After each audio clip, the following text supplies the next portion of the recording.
Okay, I think we can go ahead and get going. I'll start with an introduction. So hi, everyone. Welcome to the event. I'm Jay Varellis, and I'm a PhD student at UC Berkeley. I'm a fellow at the Law and Political Economy Project, and I'm co-editor of the Journal of Law and Political Economy. I want to welcome everyone to this panel, which is on one of the more noteworthy cases of the past term of the US Supreme Court, Cedar Point Nursery versus Hassid.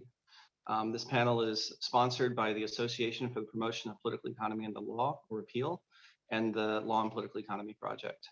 In addition to our panelists and all of you, we would also like to thank Martha McCluskey and Jameh Modood from APPEAL for their help in conceptualizing and organizing this panel. And also Corinne Blaylock, who helped to organize the panel, and you will see her later once we move to the Q&A portion of the event. We're happy to have all of you here, and I'd like to take just a brief moment before we get started to introduce our distinguished panelists. First, we have Nico Bowie, who is a legal historian and an assistant professor at Harvard Law School. In addition to his teaching and writing, he litigates a variety of civil and criminal appellate issues and sits on the City of Cambridge's planning board. Veena Dubal is a professor of law and the Harry and Lillian Hastings Research Chair at the University of California Hastings School of Law. She also writes for a range of popular outlets and is an activist on a range of issues related to labor and the gig economy. And finally, Amy Kaczynski is professor of law at Yale Law School and the co-founder and faculty co-chair of the Law and Political Economy Project. Outside of academia, Professor Kaczynski has also worked on a range of global health issues, and she also serves as faculty co-director of the Global Health Justice Partnership. So with that, I think we're going to get started. We'll have opening remarks by the three panelists, a bit of discussion between the panelists, and then we'll move into questions and answers from all of you. So with that, Nico Bowie is going to go first. So Nico. Great, thanks so much, Jay, and thanks everyone for joining to talk about this case, which I think turned out to be more significant than even many of us anticipated before it was decided. So I think just starting off the conversation, it might be helpful just to provide some context for the decision and explain what happened in Cedar Point so we're all on the same page. So I think the best place to start with some background is the decision involved farm workers in California. And for a very long time, most farm workers in California and other Western and agricultural states were non-unionized. So through the 1960s, farm workers were specifically excluded from the National Labor Relations Act, the federal protection of the right to strike and collectively bargain. Farm workers were excluded from most of the protections of the Fair Labor Standards Act. Especially out west, many farm workers were migrants. In the South, many were people of color, Black workers. And so were vulnerable to employer exploitation by virtue of their immigration status or their race. And in this context of very little legal protection, employers took advantage of all sorts of property rules to make it even more difficult for farm workers to organize. And most relevant to this case, a very common strategy in the Midwest and the West was to set up agricultural camps so that workers would be housed in places that were isolated from the rest of the community. And because many agricultural employers hire migrants, it meant that the workforce moved around a lot. And unlike trying to organize, say, a factory where the same workers might work in the same factory over and over again, in the agricultural space, there's a lot of movement. And in this context, Cesar Chavez, Dolores Huerta, the National Farm Workers Association, and other labor organizers became successful in the 1960s by virtue of creative organizing as well as creating a social movement. So among Mexican Americans, Filipino workers, Japanese Americans in California and elsewhere, the National Farm Workers Association, which later became the United Farm Workers, created a movement that was a mix between a labor union and a social movement around organizing farm workers to collectively bargain and strike, and most significantly, boycott, because the one virtue of not being subject to the National Labor Relations Act was that farm workers could engage in boycotts and secondary boycotts of employers. So in the 1960s and early 1970s, there were many boycotts around grapes and other fruit as a way of enlisting consumers as well as neighbors and churches and other leaders to support the workers who were otherwise incredibly vulnerable when they went on strike. And this movement of boycotts and strikes was successful. It was so successful that by 1976, the UFW was able to bring employers and state legislators to the bargaining table over legislation. And the legislation that came out of this negotiation was the Agricultural Labor Relations Act, which remains probably the most protective agricultural protection of the right to collectively bargain for agricultural workers in the country. And California, when it adopted this, it also created the equivalent of the National Labor Relations Board for Agriculture, the ALRB. And the ALRB promoted a rule in part to help workers help organizers access workers when they were isolated on company property. That rule is known as the Access Rule. And the way the Access Rule works is essentially union organizers are allowed to go on company property 3 times a day for certain periods of the year for an hour at a time. So typically before work, during a lunch break, and after work, to talk with workers about their rights under the ALRA, as well as to organize them to collectively bargain. So that's the context for the rule that was at issue in Cedar Point. But a related context is the doctrinal context of the right to exclude. So the right to exclude has, for a very long time, been recognized by property scholars as part of what it means to own property. So Blackstone famously defined property as in part including this right to exclude others. It's a product of ownership. But the right to exclude, to the extent that it has been recognized, has always been regulated by law. And the most relevant example here is laws regularly prohibit property owners from excluding certain people. So the Civil Rights Act of 1964, for example, included a lot of anti-discrimination provisions. The anti-discrimination provisions for hotel owners said you cannot exclude Black people from your property, even if you might want to. So when the Civil Rights Act was passed in 1964, a man named Morton Rolston, who owned this hotel in Atlanta, sued on the ground that it interfered with his right to exclude Black customers.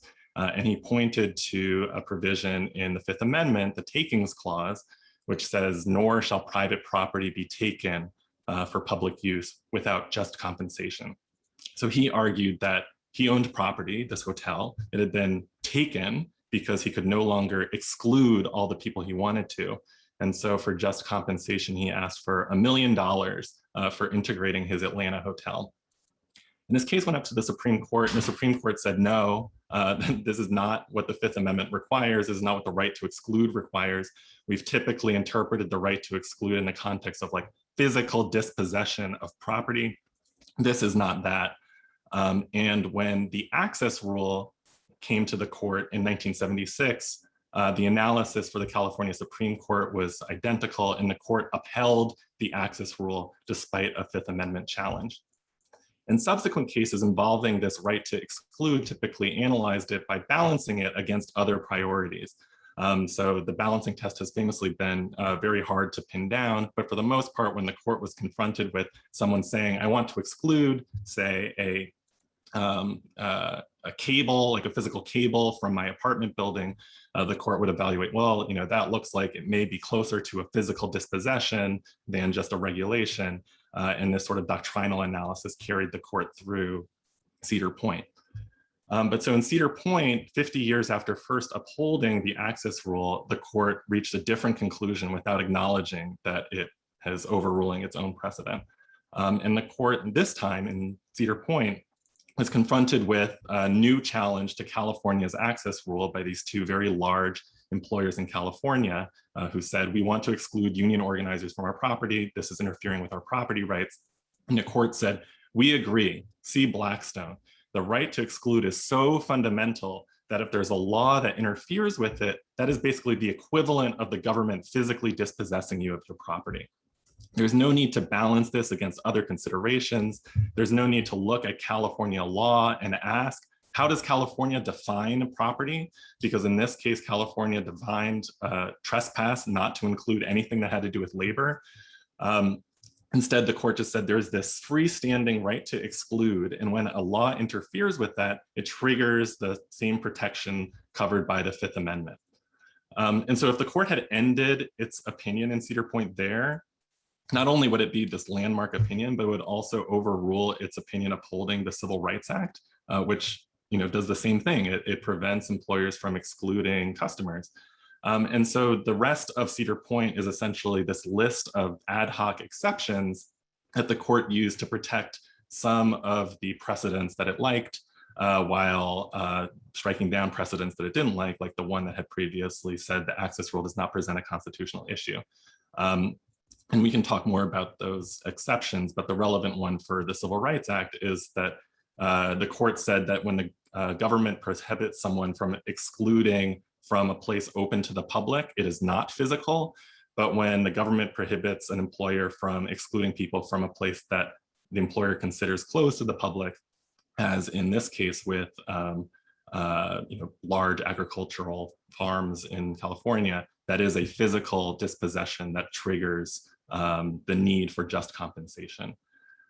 So that's what the court held. And so we'll talk more about the context, but just to flag the two things that I am most concerned about with this case. One is that it presents this really dramatic threat to democracy in the workplace. The reason why is not because of the access rule in and of itself, but because of the court's definition of this right to exclude as being so fundamental that when a government interferes with it, it requires just compensation.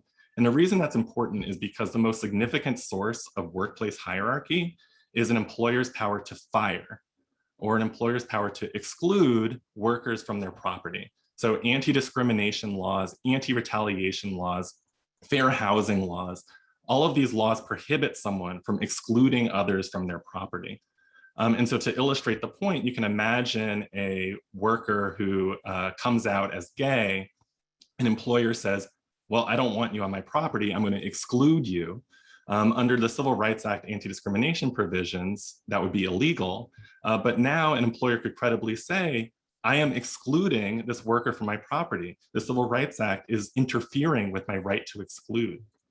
And so even though Cedar Point said that there's this exception for places open to the public, it specifically said that when a worker is trying to access company property that's not open to the public, this holding applies. So I think that anti-discrimination laws, anti-retaliation laws, fair housing laws, all of these are vulnerable to the court's analysis. And outside the workplace is also really vulnerable because Congress is currently debating a PRO Act to basically enact an access rule at the federal level, anti-discrimination provisions, anti-retaliation provisions. And because of the nature of judicial supremacy, not even Congress can necessarily interfere with the court's holding in Cedar Point. So it's not clear that the PRO Act could be enforced, or if it would, the government would owe compensation. So those are the two things I'm most worried about, but really it's this freestanding right to exclude that no law can regulate that I think is the real threat posed by Cedar Point.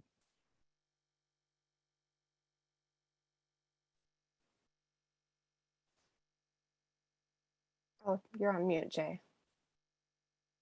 Jay, you're on mute. Oh, I was just saying thank you for that, Professor Bowie. We're going to move on to Professor Duvall now. Great.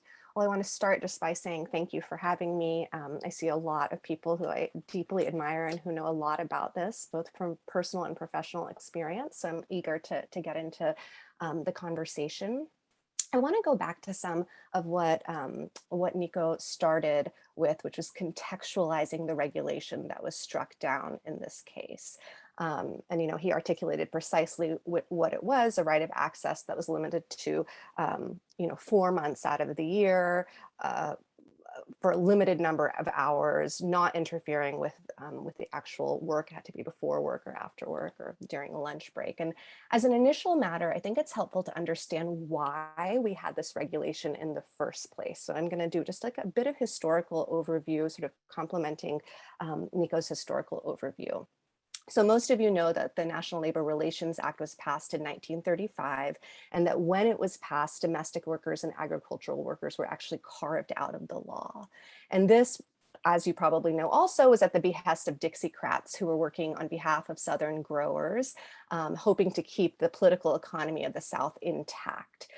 The Civil War, of course, ended slavery, but it hadn't ended the desire to have cheap labor for Southern plantation owners. So half of African Americans at the passage of during the passage of the NLRA still lived in the South, and most worked, not coincidentally, in the sectors that were affirmatively carved out of the protections of the New Deal, including the right to organize and collectively bargain. And these are largely understood by historians as racial carve-outs. But unlike in the South, in California, during the early 1930s, the majority of seasonal farm workers were white US citizens. But this demographic changed dramatically in the next decade as a result of immigration and migration trends. There was what is called the third wave of Asian migration from the Philippines. That was a direct result of US colonization of the Philippines, and then also from Mexico because of the Bracero program. And the Bracero program, of course, refers to these series of bilateral agreements with Mexico in which the US brought millions of temporary Mexican workers into the US to deal with wartime labor shortages. And these Mexican workers labored under really awful conditions, horrific conditions. They were sprayed with DDT regularly. They were poorly paid. Many of the men died in the fields. And it was in these years that agricultural work in California really became highly racialized work, just as it was highly racialized in the South. By 1962, there was the rise of these movements, as Nico described them, to organize farm workers. There was the Agricultural Workers Organizing Committee, which was mostly Filipino workers. And then there was the National Farm Workers Association, which was composed mainly of Mexican workers. And they, of course, came together in 1965 for the famous grape grower strike and the strike of grape growers in Delano, and they formed the United Farm Workers Organizing Committee with Cesar Chavez as president. The UFW, as we all know, became super powerful as a direct result of robust organizing and direct actions, including strikes and boycotts and pickets. And the growers really understood that the best way to politically undermine the power of the UFW was to legalize their organizing at the state level, but to make it really, really hard to do it successfully. So by restricting the ability of organizers to interact with workers and prohibiting strikes and pickets and boycotts. And the growers tried to do this through a series of proposed laws and propositions in California throughout the early 1970s, and they largely failed. Though Chavez had previously sort of eschewed a legal route to empowering farm workers, he changed his tune as a result of many things, including inter-union conflict with the Teamsters who were conspiring with growers, and of course the relentless attempt by the growers to pass a law that legalized but restricted what the UFW could do. And so in 1975, with Chavez and Dolores Huerta's blessing, the California Labor Relations Act passed. And this was sort of a real opportunity because, as workers, unionists, scholars at this point understood, the NLRA at the federal level had many limitations, particularly after the Taft-Hartley amendments were passed in the late 1940s. And in this sense, the ALRA, the California ALRA, was a tremendous social movement victory akin to the Civil Rights Movement and the Civil Rights Act of 1964. It was the grassroots mobilization of workers of color who used the law to grow their rights and protections. But unlike the NLRA, the ALRA was defined, and this is very important, I'm going to get back to it in a little bit, defined differently. It sought to, and I'm quoting this, it sought to encourage and protect the right of agricultural employees to full freedom of association, self-organization, and designation of representatives. And this was in stark contrast to the NLRA, the purpose of which, according to the law itself, was to address industrial strife and eliminate obstacles to the free flow of commerce. The other central way in which the NLRA and ALRA differed was precisely what is at issue here, this access rule. And the NLRA does not include an access rule and only allows a union access to the employer's property if the general public has access to it, or if there are no other reasonable alternatives to contacting employees. And in a 1956 Supreme Court decision called Babcock, the court decided that the NLRA, under the NLRA, a private employer could be compelled to allow union organizers onto their property only if it was impossible to reach the workers otherwise. And this was a decision that in Judge Kavanaugh's concurring opinion, he tried to distinguish. It's hard to understand how important this access rule is for organizing if you've never been involved in union organizing before. So just by way of background, employers can require employees to listen to anti-union propaganda. If workers refuse, they can be terminated. They're also allowed, employers are allowed carte blanche to misinform workers about unionization. And in sharp contrast, it's incredibly hard for unions to get accurate information to employees at their workplace. And more recently, the NLRB has even limited the ability of workers or of unions to access workers digitally. But it's even harder, as Nico referenced, for agricultural workers to reach agricultural workers, and it's almost impossible to reach seasonal agricultural workers because so many are migrant workers moving from location to location to find work, and most live on the grower's property in housing provided by the grower. So these unique aspects of agricultural work made it really necessary for this access rule to exist in the ALRA in order for unions to even be able to reach workers. The ALRB addressed the failure of the NLRA, of course, head on with this access rule and detailed exactly, when and under what circumstances unions were able to access the agricultural property for the purpose of reaching workers. It's safe to say that Cedar Point v. Hassid, in practical terms, renders the ALRA protections won by the UFW largely ineffectual. And I offer all of this history to emphasize two things. One, this case, I think, must be viewed through a race-conscious genealogy. Despite sort of the sanitary legal language of the decision, the concurring opinion, and even the dissent, this is not a story in the abstract about workers and bosses, or even just about property rights. This is a story, one that we can arguably date to the time of slavery, about the subordination of a racialized sector of workers through power imbalances that lead to horrific and even devastating lethal working conditions. Agricultural workers in California do not just happen to be all people of color and immigrants. They are people of color and immigrants because the laws, treaties, and imperial policies of this country have created a racialized labor market. And if we think about the case in these terms, I think it looks very different. The second point that I hope to make through this history is that from a purely legal perspective, this case is actually not just about property rights. It's also about the associational rights of a racial minority workforce. So despite the fact that the ALRA itself emphasizes that the purpose of the act is freedom of association and self-organization, there is no reference whatsoever to the workers' associational rights in either the decision or in the dissent. And the justices seem wholly indifferent, not just to the working conditions, but also to these free speech rights of immigrant workers. In Breyer's dissent, for example, he focuses just on the refutation of Roberts' majority opinion. He just says, this regulation does not constitute a physical taking and is only a regulation that allows temporary access to private property. And in this sense, I think that the dissent missed the big picture in many ways. This lack of attention to the associational rights of workers, which was, of course, also apparent in two other Supreme Court cases, which, along with Cedar Point, make an inauspicious trilogy of anti-worker cases under the Roberts Court, Janus v. AFSCME and Epic Systems v. Lewis, which were both decided by the court a few years ago. In Janus, of course, the court decided that union represented public sector workers could not be compelled to pay money to the union that represented them.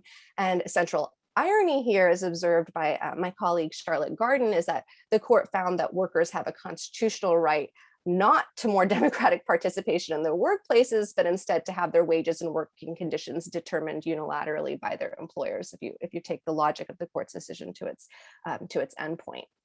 That same year, the court decided Epic Systems v. Lewis, and this was sort of evocative of the pro-business doctrine used at the turn of the 20th century. The court, with Justice Gorsuch writing in the majority, held that the National Labor Relations Act did not prevent preemptive pre-employment agreements that require employees arbitrate all their disputes individually rather than in a class action context. And this decision has made it virtually impossible to hold most employers responsible for employment law violations in a private context. And it's allowed, for example, really can be, in my own work, I sort of blame it for the continued proliferation of the labor platform gig economy. But in that opinion, Justice Ginsburg wrote this really powerful dissent and called the majority's opinion to Lochner v. New York, which was, of course, this the case in which the Supreme Court in 1905 used the substantive due process of the 14th Amendment to overturn a really basic wage and hour regulations law of bakeries in New York. And she traced it back here. And I really think that comparing her opinion here, her dissent here to Breyer's opinion is sort of interesting. She concluded a historical story, a story of power and of devastation. She wrote, and I quote, "The court today subordinates employee protective labor legislation to the Arbitration Act. And in doing so, the court forgets the labor market imbalance that gave rise to the NLRA and ignores the destructive consequences of diminishing the right of employees to band together in confronting an employer." And I think it's safe to say that read together, Cedar Point, Janus, and Epic Systems are not only severely curtail the ability of workers to confront their employers and their exploitative working conditions, including when their employers have violated the law, but they also have larger democratic implications. And I always think of feminist theorist Judith Shklar's quote where she writes, "We are citizens if we earn." And she was specifically talking about women and the women's movement, but this statement extends to thinking about poverty and democracy. And so although this is the case that's arguably about workplace democracy, it's important to note that workplace democracy, organizing, and collective bargaining are important precisely because they are a countervailing force to the otherwise unbridled power of capital, and of white capital specifically. It is very hard to be politically engaged if you can't put food on the table. I'm just going to end very quickly on a more hopeful note, just to say that all of these decisions, and Cedar Point in particular, really fly in the face of majority public opinion and sort of on the ground realities over the last 3 years. In the US, labor militancy is growing. We're in what Robert Reich is calling Striketober. We've had more strikes in the past few years than we've had since the early 1980s. Many of them are wildcat strikes. Public opinions of unions is at an all-time high. And very hopeful things are happening on the ground, despite what's sort of happening up here. Thank you. Great. So I'm also really fortunate to be here on this panel with this incredible set of people, and I'm really looking forward to the discussion. I wanted to take my few minutes to talk a little bit about maybe zooming out a little bit.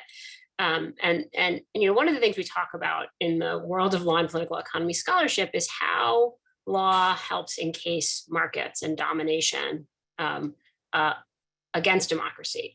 And so I think one reason to run an event on the takings clause today, but also 10 years ago, and also 50 years ago, and also several hundred years ago, is that it is a key way that a certain kind of way of characterizing economic interests are elevated, and the interests of people who own, again, classified in a certain way, are elevated over democracy. And so you could see, like, one of the big dilemmas of these cases is this is judicial review, right?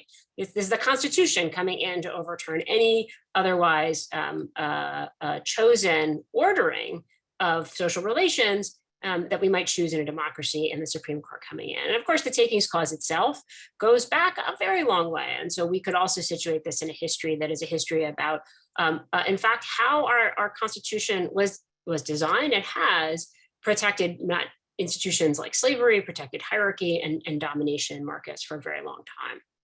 So Cedar Point really is this kind of accentuation of and reversal of some sort of, in a way, gains that had been made, but it's part of a much longer kind of history. And clearly, Cedar Point, I think, as I think Nico really wonderfully laid out, is poised and is a really bold move to undermine forms of regulation that are really important to our democracy today, both worker organizing, fair housing, and I think there's lots of reason to think that what could come next is the court now micromanaging, maybe not striking all the things down, but getting to micromanage. This is what's so the court says, oh, if it's an isolated intrusion, that's right. Well, what's isolated, right? It now has a whole set of tools in which to intervene in perhaps also in public accommodations kinds of statutes. And so that's really obviously deeply devastating. But one of the other things that's devastating about the opinion is that Breyer's dissent,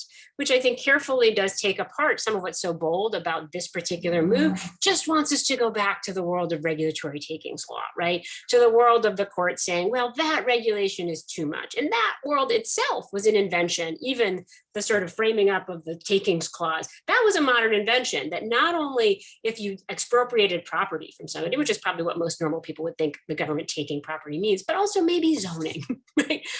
That those kinds of things take property. And so he's conceding all of the regulatory takings doctrines, saying, please just don't put this into that, into a new bucket that it's a per se taking like expropriating properties. That's part of what's so devastating. And even that takings doctrine before Cedar Point was already a terrible danger to democracy. And so I just want to say a few things about that. I mean, so one, and I'm going to quote here from Nico's piece on the LPE blog, laws take, it's what they're for. Taxes take trillions, takes dollars from some people, distribute them to others. Traffic laws take drivers opportunities to speed through intersections. Zoning restrictions take from neighbors the ability to build apartments. If you talk about laws requirements, you talk about a takings, right? So the regulatory takings stuff, which, even Breyer is sort of defending because of the box that he's in, is tremendously powerful against the regulatory state, even before Cedar Point, right?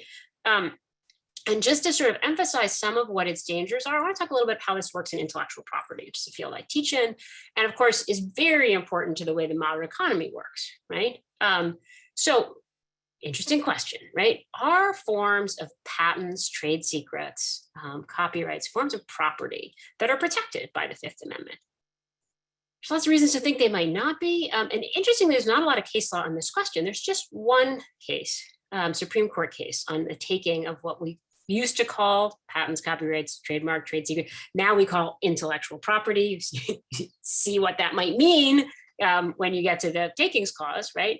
So there's a case called Monsanto from the 1980s where the Supreme Court asked a question. Monsanto is one of the litigants, and they claim that when the government gives over data about pesticides that they have given to the government out to either the public or to their competitors, that they're taking Monsanto's property and they have to be compensated under the Fifth Amendment. And the first thing that decision does is say, well, is a trade secret property? Now, I know because I'm writing a long paper on this and I could talk at great length about it. There's lots of ways to think about what is a trade secret. It's an area of law that emerged out of the common law, and actually that long was talked about as a kind of a tort. So for those of you in law school, that's not property. It's a wrong, and it's thought of as a way to regulate business morality. Like, don't give away secrets that you said you wouldn't. Right? That's what trade secret law is about. But instead of thinking about it that way, the court says, no, it's property. And they do some of the same, like sort of hand wavy things that Nico mentioned. No one really looks at, even though often the Supreme Court looks at state law to say, is that property? They just hand wave around and they say, well, we think it's property, right? And so it's property, and therefore it can be a takings if this is the government reveals secret corporate information to the public. And what they do in that case is they use the kind of test that Breyer would like. It's just the regulatory takings test. It's not a per se, anytime you reveal a corporate secret, but they're going to do some balancing and weighing of different things. And they're going to ask how big's the corporation's interest. And they're going to also ask potentially, like, what's the public's interest? And so that sounds far better than the bad world of just like, it's as long as you interfere with this right, you're going to have to pay, because you have a possibility of an out, which is to say, well, the government's interest is really high here in the corporates. It's kind of what Breyer's talking about, this world of like, well, maybe it's not too much of an interference, right? But what's happened with that ruling in the lower courts are some really profoundly disturbing things. So the best example of this is a case in Massachusetts, which was brought by Philip Morris against a law passed in Massachusetts that said the state has the power to get from tobacco companies the full ingredient list of cigarettes. And then if the attorney general thinks there might be something harmful to public health, to release that information to the public. The tobacco companies sued. They said that was a taking of their property, and they won, right? And they won because it's hard in the regulatory state to sort of prove, right, that anything in a cigarette is harmful. And the court said, well, that seems a little speculative. It seems a little speculative that there might be some harm. And we're only going to allow you to release information to the public if you know it's really harmful, right? But think about what that does to the whole apparatus of the regulatory state that informs people about the ways that may be harmed about things, or the ways that corporations work. So deeply problematic. And the same problem, when states want to reveal what's in fracking liquid, and they want to say to companies, make public what chemicals you're injecting that may go into the ground, that may go into the groundwater, they run up against takings claims, right? And so even under a kind of better version of the takings clause, there's some really bad news in these cases. And particularly if you think about the way our economy is moving and the way market power is constructed today, which has a lot to do with data and information, right? So our most highly capitalized companies in the United States today are companies like Facebook and Google, right? They are informational, data-rich companies. So what if we want to know how Facebook's algorithms work? Well, lots of people will tell you we cannot tell that to the public because Facebook owns that information, right? What if we want to have disclosure of certain kinds of algorithms or techniques that companies are using because we're worried that they create bias, right? They're steering people to different kinds of employment on the basis of their race or their gender or housing, right? Very hard to reveal any of that, certainly to the public, although regulators may be able to get it. What if we want to also create competition? So right now there's a huge market in health data.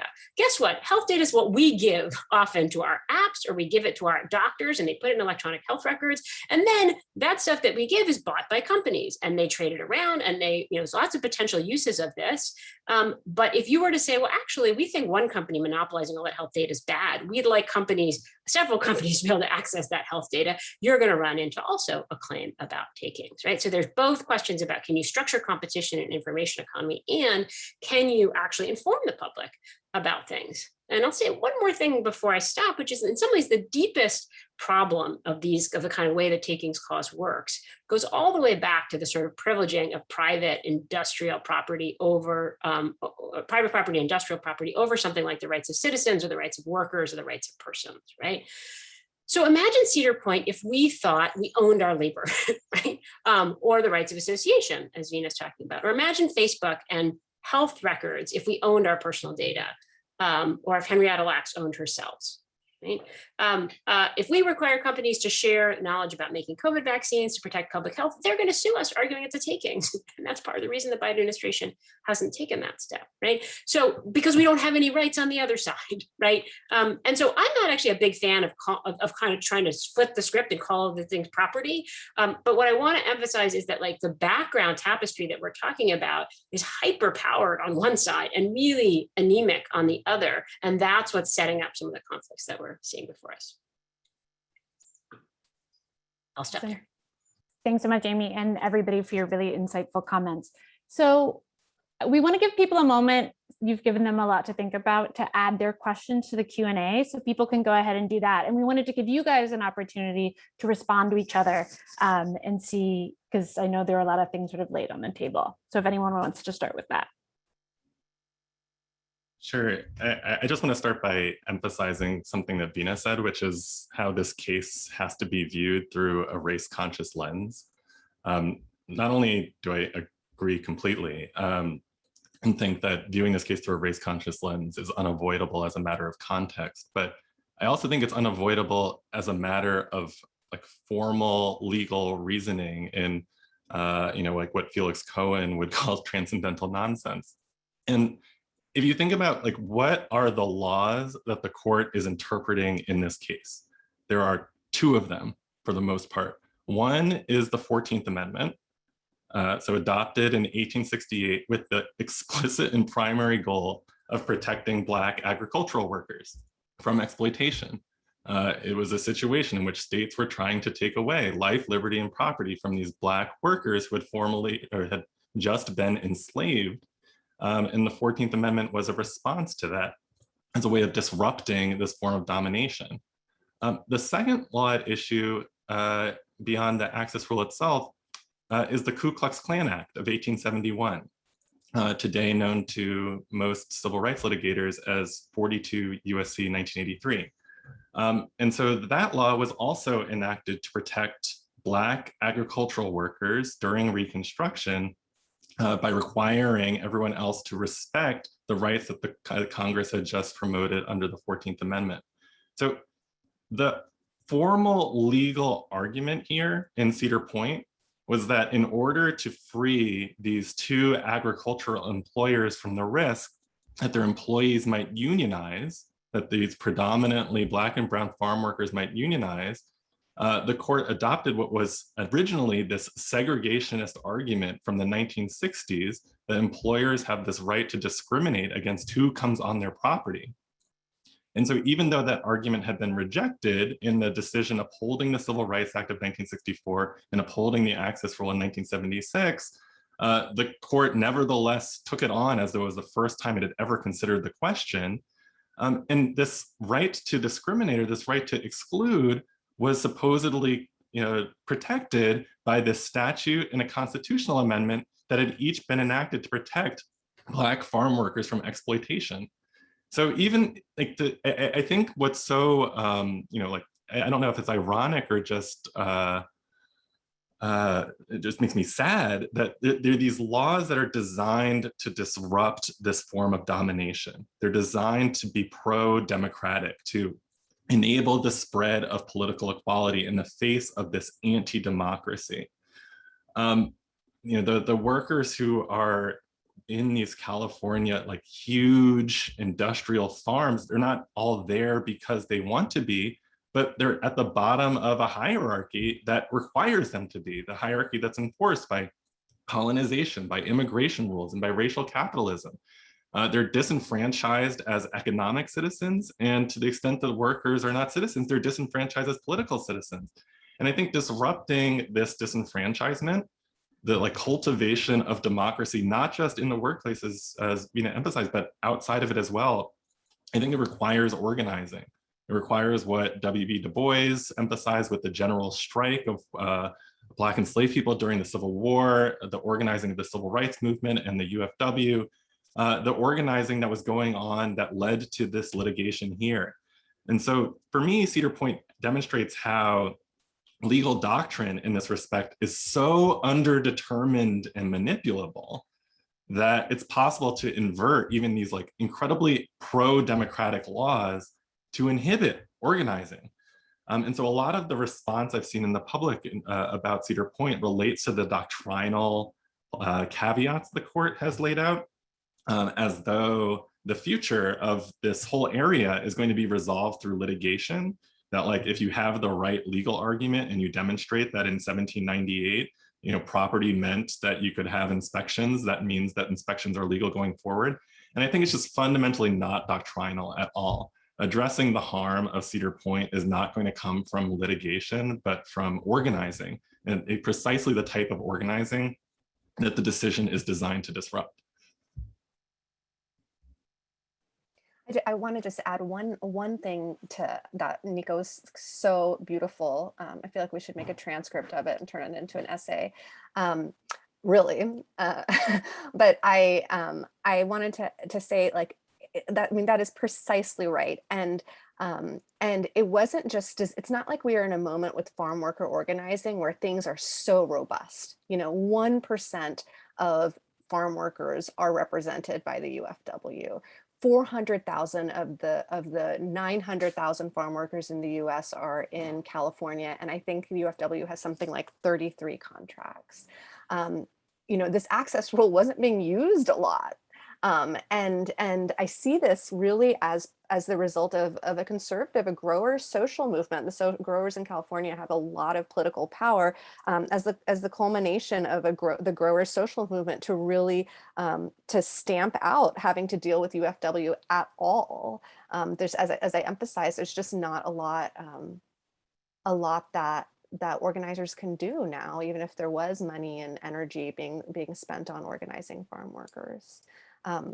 And I had wanted to ask Amy a question. I don't know if you wanted to respond to that, Amy, but I wanted to ask you a question about your comments, which were in a different direction. But I'm really struck. I've been thinking about the implications, the data and regulatory implications of this, and I wonder if you could maybe talk a little bit more specifically about, you mentioned specifically the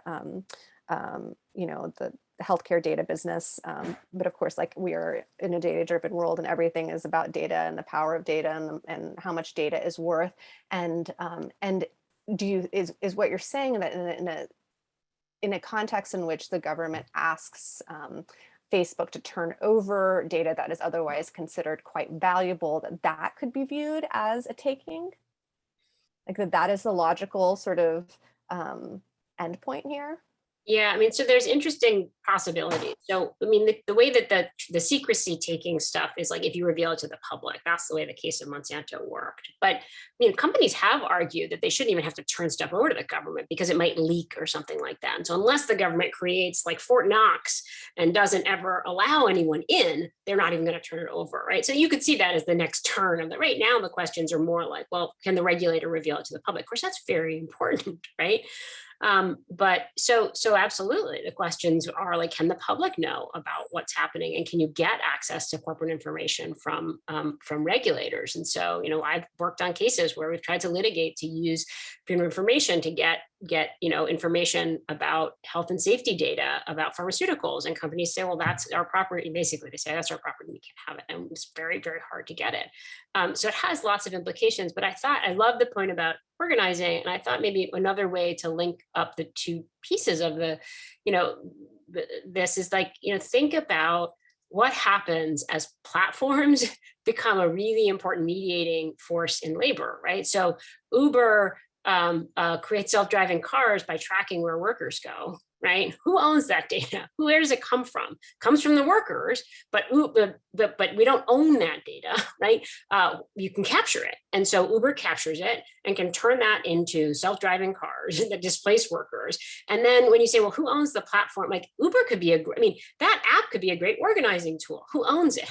Uber owns that app, right? And if you start to claim access to that app, you're going to run into First Amendment challenges and you're going to run into takings challenges. So if you try to say, well, in the new modern world, the workplace is the app, right? And if you want access to farm workers in the gig economy, that's access to an app. But can we access that app? Can we make a rule that says make sure you have a room where people can organize and organizers get it? No one's I know of even trying to do that, and that's because this area of law is really problematic. There's both First Amendment claims companies are going to make, which we talked about, and is another bad zone, but also takings claims. And so you can think of it as a 21st century version of the same problems that are going to get embedded into the workplace.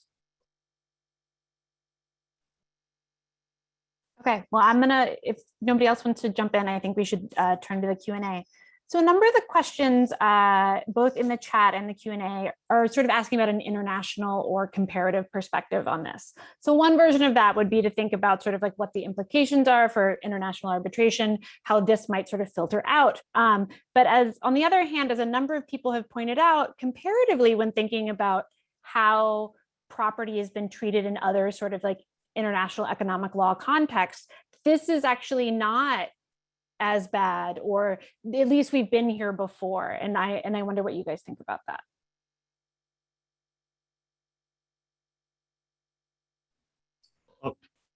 So I'm not an expert in this field at all as far as international agreements are concerned, but one commonality that I can just recognize from the get-go is the extent to which national legislatures themselves are inhibited by some form of judicial or outside the legislature enforcement of other property regimes. And so here, what I think is like Cedar Point would not be as big of an issue. It's a big case, but it would not be as big of a case if Congress could say, look, you have interpreted the Ku Klux Klan Act one way. We think that is the wrong interpretation. We don't think that this is what the 14th Amendment requires. And so we think that the rights of association and collective bargaining are just more important here. The right of property is not absolute in any context, so we're going to disagree. And so the court disagree, we disagree with you, and we're going to enforce the PRO Act as we see it. And in most nation states, that would be fine. The national legislature would be able to establish that rule, subject to the sorts of international agreements that take it out of the legislature's hands and put it in the hands of international arbitrators. And so from that perspective, I see a commonality, because when the court says this is what the Constitution requires, there is no democratic body that can disagree. And so even though the court can say in 1976, this is okay, and in 2021, we change our mind, and the only thing that it requires is the change of 2 votes. For the entire rest of the country, to reverse a decision like Cedar Point requires 2/3 majorities in both House and 3/4 of the states. It's like incredibly, or a super majoritarian procedure. I think just to add to that, one of the things that you see in international arbitration is the protection of investment rights. That's what one of the questions is asking about, right? And so you've seen companies use investment treaties to argue against minimum wage laws, for example, and say, well, we had expectations about profits and those expectations have been disturbed. And so now you have to compensate us. And so, I think there's a deep commonality between that and in fact, how some reasoning under the takings clause works, which is about investment expectations. And the whole notion that sort of, Cedar Point really focuses on the right to exclude, but in the regulatory takings context, and often in other cases, courts are also really focused on investment-backed expectations, right? And so there is absolutely a commonality in the reasoning, and it's very neoliberal, right? That what our laws are for and the rights that have to be most protected is the ability to protect expectations to enable investment. And so there's huge potential consequences for climate and for other kinds of issues with that form of reasoning. And it's absolutely present in these takings cases, and for sure other potential, there's potential sort of for US law, I think, to grow more in that direction. Yeah, I don't have anything to add to that. Okay, great. So a number of you all spoke a little bit about the sort of like limits of Breyer's dissent. And I think that if we sort of want to, and yet a lot of what's been talked about sort of in the popular media about this case has been sort of like, well, maybe if we just make just compensation really small, that maybe then it won't be such a big deal, or that there might be some sort of like way that we can argue sort of around this. And if that's not the case, and yet we're still dealing with this sort of like impossible court, how do we proceed? Like, how do you all imagine? I mean, I feel like Nico gave us a very solid answer with organizing, but people are, I think, curious about sort of like legal strategy. Is there anything we can do from this place? So I think this is one of the most open doctrinal questions. So the Supreme Court did not invalidate California's access rule. It did not strike it down. But what it held was that under the 14th Amendment's protection of due process, which embodies the 5th Amendment's takings clause, just compensation is required. But one, I think, noteworthy thing about the complaint in this case is that the two growers did not ask for compensation. They asked for an injunction. And what I think that suggests is just compensation is not what's being litigated here. It's not like they want $1 for every organizer who comes on the property. They want this rule struck down. And in the academic context, there has been a lot of scholarship saying that when just compensation is hard to define, or it doesn't seem like it has been provided, or there's no established mechanism for providing it, the solution is not to allow the state to create that mechanism, but just to strike it down. And before he became a senator, when Josh Hawley was writing in Law Reviews, he wrote an article that just listed examples of when the court has struck down laws under the takings clause instead of requiring just compensation for the taking. So I think there, as with the 4 different exceptions that the court lists, I think there's a lot of room for litigators to maneuver to defend, say, an eviction moratorium from a takings challenge, or a rent control law from a takings challenge, or literally all laws from a takings challenge. What this case suggests to me is that all of these doctrines are just incredibly, incredibly manipulable. And so it ultimately comes down to the discretion of the justices. And it's a discretion that the justices are willing to exercise against democracy and against challenging these forms of domination. So I think it's actually incredibly important and relevant that 2 months after Cedar Point, when the eviction moratorium, when the federal eviction moratorium went before the Supreme Court, the opinion emphasized an eviction moratorium interferes with landlords' right to exclude renters. The court struck down the eviction moratorium on statutory grounds, yet nevertheless threw in this right to exclude. So I think that litigation is going to be important in the future as a defensive strategy for trying not to get the court to expand the scope of its rule. But ultimately, it's really subject to discretion. And so I think, what's the response?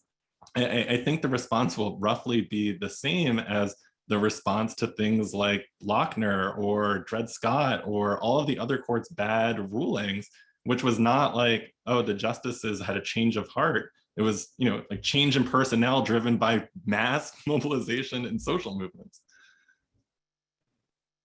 Yeah, I mean, I agree with that 100%. I think that this is a social movement question primarily, and it's going to be very hard to define what the fair market value of this taking is, and the willingness of the California legislature, the California state, to put a fair market compensation aside to facilitate or allow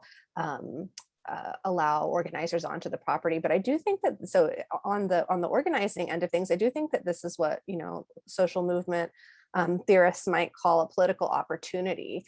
There hasn't been a lot of, as I mentioned, organizing activity in California in the agricultural sector for a long time. And I think that all of a sudden, a lot of legislatures and lawmakers are talking about the UFW, particularly in the context of the COVID pandemic, and these workers being essential workers, and also dying in the fields, and not having access to unemployment insurance, et cetera. And so I think that they're in addition to on the ground mobilization, there are actually some interesting, creative legislative responses to Cedar Point that might be imagined in the coming years to really foster the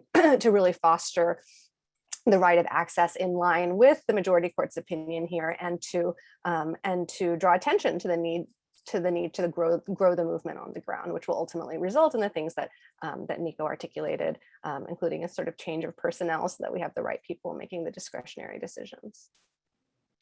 Just add that I think it's going to be really important for people who do read Supreme Court cases to kind of translate their implications for the public, because I think, as Nico pointed out, there's been a certain way of consuming Cedar Point as like maybe not that bad, and there's a certain way, of course, arguing about and wanting, one should construct those arguments in the right context, right? But there is, I think, a real there's still pieces missing, I feel like, in our ecosystem in terms of people writing more popularly about how to understand what the court is doing, that are really important to helping popular mobilization kind of in the way that people who are in law schools and academic contexts and journalists can really do. So I think that's one piece of the organizing puzzle. Absolutely. So turning to another obviously urgent political issue, somebody asked about how this might impact sort of climate-based legislation. So if we were to imagine new climate laws that try to regulate building infrastructures by requiring retrofits or other kinds of sort of more efficiencies, is that the kind of, would that also be considered a per se takings, or is this really just focused on the right to exclude?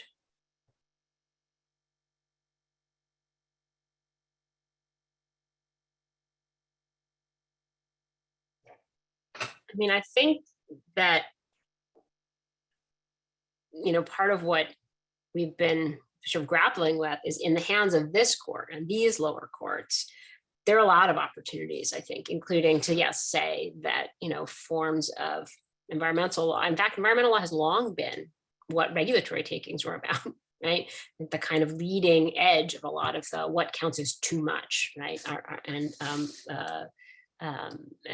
So some important cases that the court relied on in this opinion too, were environmental regulations. And so I think absolutely the kinds of things that owners might need to do or be required to do could be in the sights of an opinion like this, and are part of what it's about, right? And the language of Cedar Point about the sort of the importance of, there's a lot of talk about the founders and the importance of private property to liberty and all that, and of course that links up very nicely to an agenda that is very anti-environmental and anti sort of ecological in terms of its thinking. So I think it's part of the point, actually.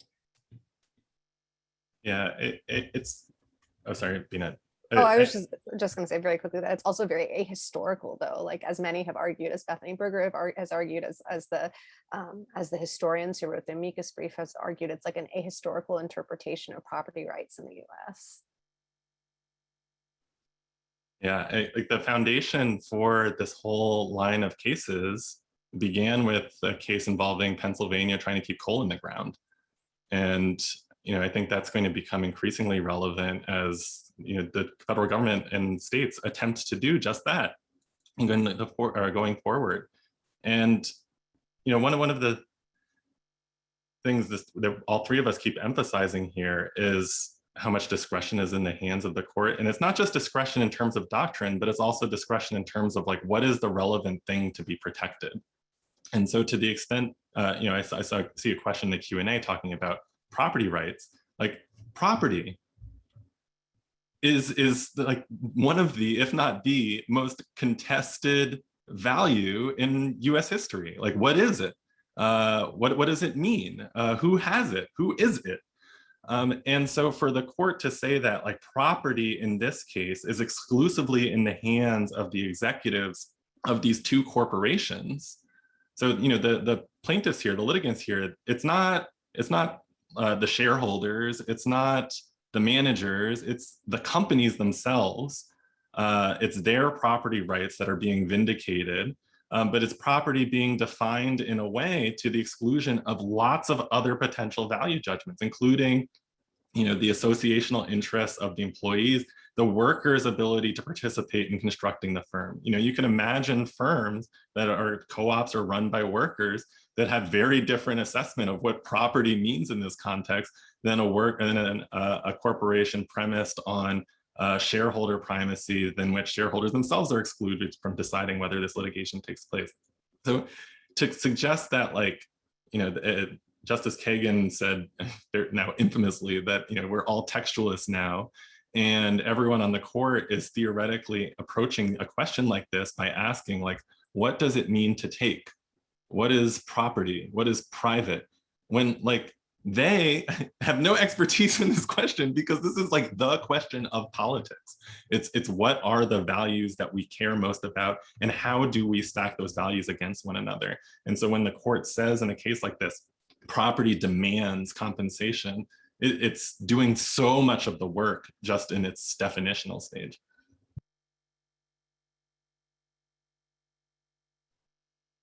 Okay, so turning to the First Amendment. So there are obviously parallels in the sense that it's obviously the area where people refer to as the boss's constitution, the Lochnerization.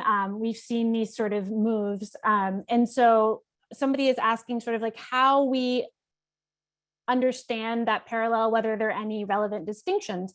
But I also want to fold in another aspect of the First Amendment, which is this sort of like freedom of association idea, which you all have talked a little bit more in terms of the California law. But I wish you could sort of talk a little bit about sort of to what degree the First Amendment could be both a problem, but also possibly a way out in this context.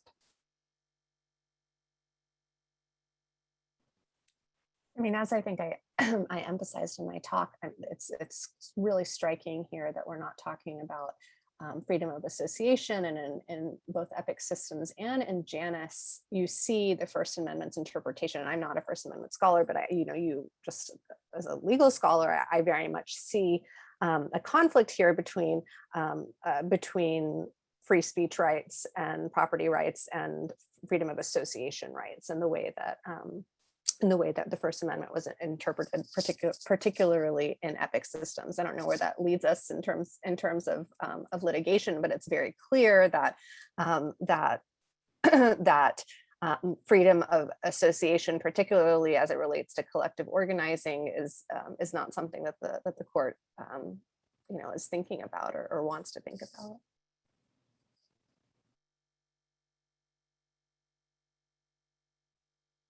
I mean, I do think there's a lot of overlap between what's going on under the hood of the First Amendment and commercial speech doctrine and what the takings law can accomplish. And that, one question that I think labor organizers are asking is also, can the First Amendment be a source of power, given that it's becoming this kind of, metastasizing sort of new kind of doctrine? And I think there are some labor lawyers who think that they can use some of the new First Amendment stuff actually in the favor of labor. And I think there's always tactical possibilities like that.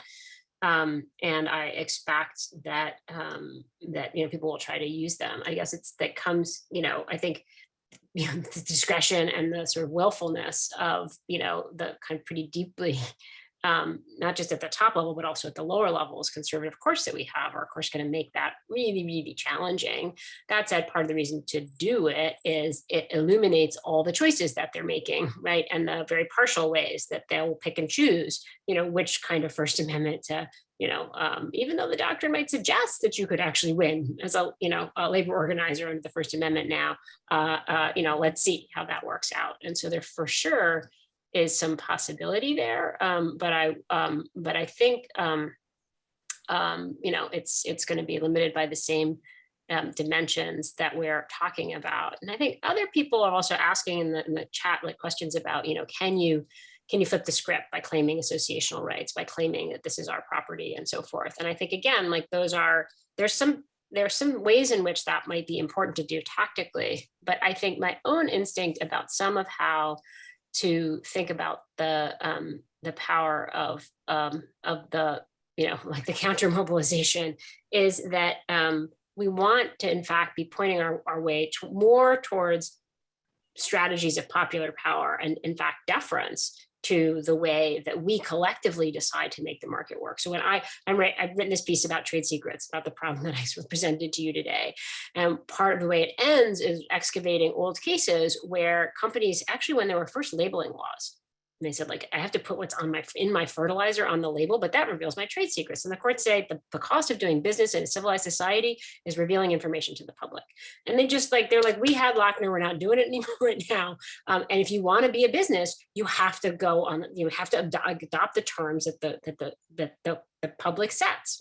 And I think that kind of doctrine is about democratic authorization.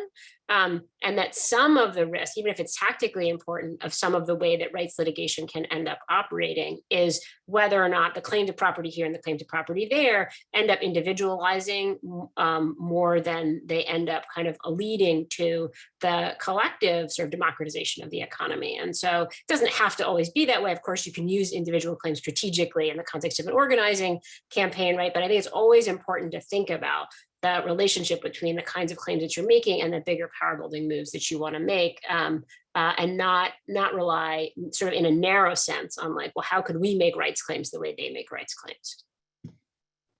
Yeah, I think it has much more discursive power in sort of political conversation than it has legal power. I think that's right. Mika, do you want to weigh in on this question of property rights? Sure. I mean, I think that, Veena has pointed out that the UFW today and organizing today in California is not as robust as it was in the 1970s when the ALRA was passed.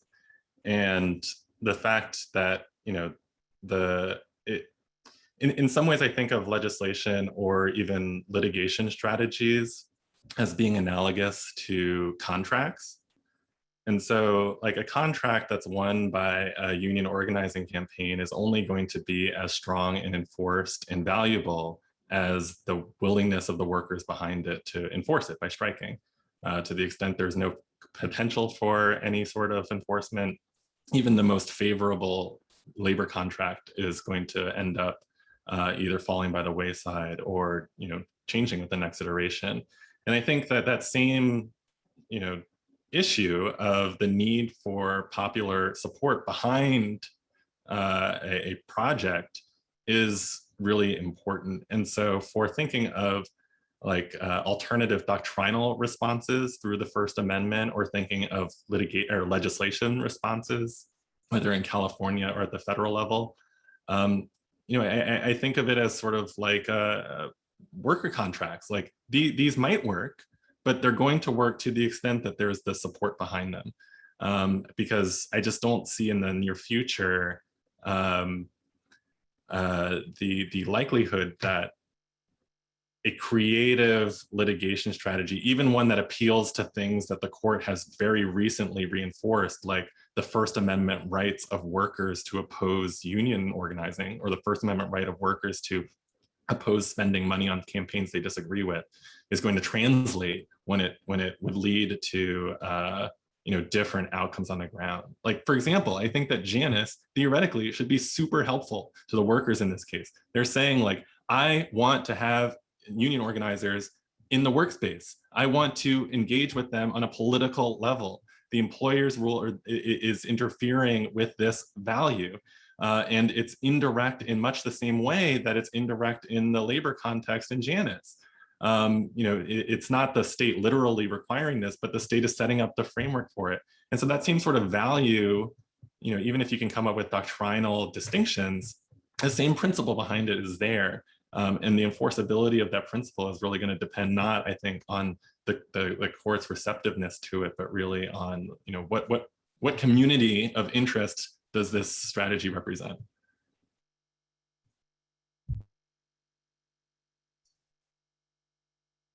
Great. Well, I think we're probably just about at time here. Veena and Nico, does either one of you want to say something quickly? And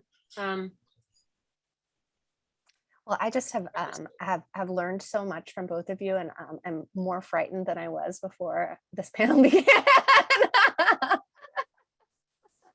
But I'm particularly eager now to read this piece that you're writing, Amy. It really sort of opened my mind to a whole lot of potential here that I have to worry about.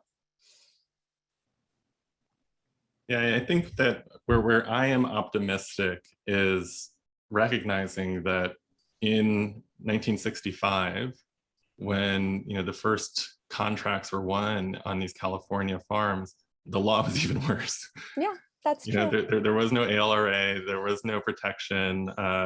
That's right. If anything, courts were going to enjoin these sorts of strikes Yeah. and boycotts. But the creativity manifested in the form of creative forms of exercising popular power through things like the boycott, not necessarily just creative litigation strategies. And so I think that's always going to be true. No matter how bad no matter how bad the law gets, there's always the potential for popular mobilization. And so that keeps me optimistic, even despite looking at California right now and seeing that the UFW is not as powerful as it once was. In labor law, there's a chicken and the egg dispute that that we all have over and over and over again. And whether you focus on growing individual or collective rights for workers through the law, or whether the law sort of follows the social movement. And I think that what you just articulated very much speaks to the latter position, which I adhere to, which is really that the kinds of wildcat strikes that we're seeing all over the country, the kinds of impromptu protests and walkouts and such really lead me to believe that we are hopefully in a shifting, a moment of great transformation with regard to how, regardless of how the court might think about property versus associational rights, et cetera, how workers and people are thinking about them. That's a lovely place to end. Thank you both so much. I don't know, Corinne or JJ, any of you want to pop in? I know we have some other events coming up